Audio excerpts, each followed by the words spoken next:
بسم اللہ الرحمن الرحیم۔ السلام علیکم ورحمۃ اللہ وبرکاتہ۔ آج کی اس ویڈیو میں آپ کے ساتھ شیئر کروں گی حضرت یوسف علیہ السلام خوابوں کی تعبیر کیسے بتاتے تھے اور ان کی خوابوں کی تعبیر کس حد تک سچی ہوتی تھی، اور حضرت یوسف علیہ السلام کو جیل سے کس طرح نکالا گیا اور آپ مصر کے بادشاہ کیسے بنے۔ اس لیے آپ ویڈیو کو اینڈ تک دیکھیے گا۔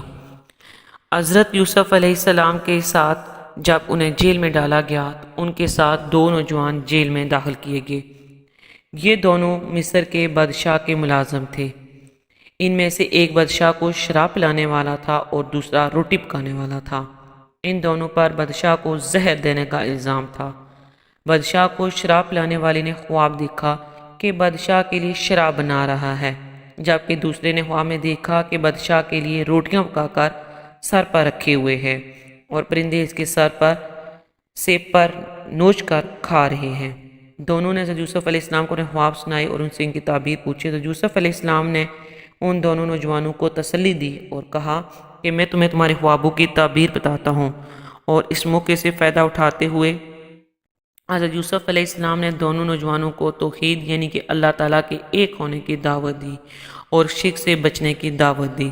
پھر حضرت یوسف علیہ السلام نے خوابوں کی تعبیر بتاتے ہوئے فرمایا کہ بادشاہ کو شراب پلانے والا آزاد کر دیا جائے گا اور دوبارہ وہ بادشاہ کی خدمت کرے گا، جبکہ روٹی پکانے والے کو سولی دے دی جائے گی اور پرندے اس کے سر کو نوچ کر کھائیں گے۔ حضرت یوسف علیہ السلام نے بادشاہ کو شراب پلانے والے سے فرمایا کہ وہ ان کا ذکر اپنے بادشاہ سے کرے۔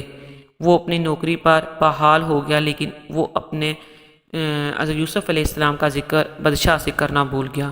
اس طرح حضرت یوسف علیہ السلام کئی سال تک جیل میں رہ گئے۔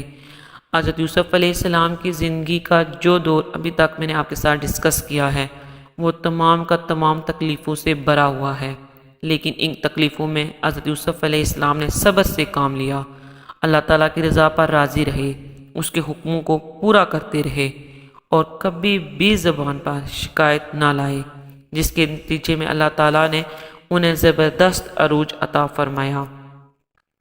اور وہ کس طرح عزیز مصر بنے، نیکسٹ ویڈیو میں آپ